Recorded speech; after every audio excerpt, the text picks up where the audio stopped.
Sa Bulacan First Engineering District na pinamumunuan na magkasunod na tinanggal sa pwesto na sina dating District Engineer Henry Alcantara at ang pumalit sa kanya na si Bryce Hernandez.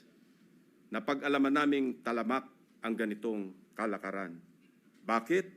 Sapagat ayon sa mga contractors at DPWH officials na nakipag-usap mismo sa akin at aking staff, ang dalawang ito ay halos pareho lang ang pagmamahal sa pera.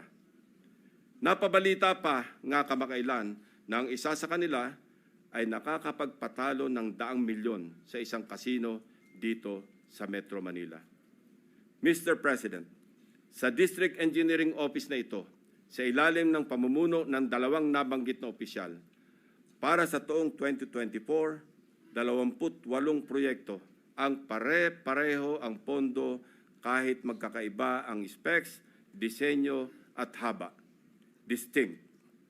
Babalikan po natin, Mr. President, mamaya ang lalawigan ng Bulacan na aming maituturing na pinaka-notorious pagdating sa anomalya ng flood control projects base sa aming mga findings.